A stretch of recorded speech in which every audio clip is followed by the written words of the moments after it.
En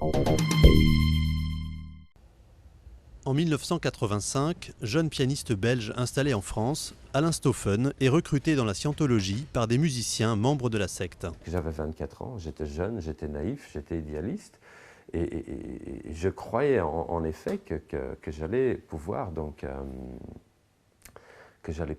trouver des outils pour me réaliser artistiquement.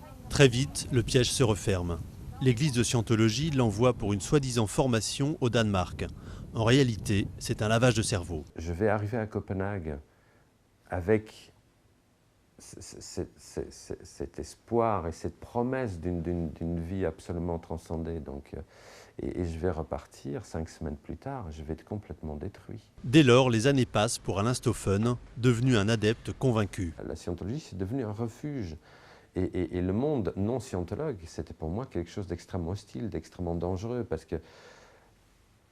parce qu'il est diabolisé. En 2001, il découvre par hasard le dossier que tient sur lui la Scientologie, où sont détaillées toutes les méthodes de manipulation. C'est un choc.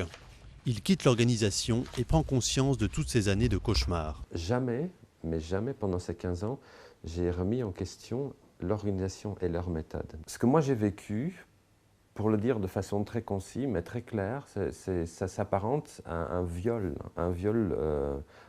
moral, un viol humain. Pour témoigner de son calvaire, il écrit un livre, Voyage au cœur de la Scientologie. Pour moi, ça a été une thérapie, mais ça m'a aussi permis de puiser une véritable force. Ce livre, pour moi, c'est une façon de sortir de l'histoire par la grande porte. Alain Stoffen a attaqué l'église de Scientologie en justice.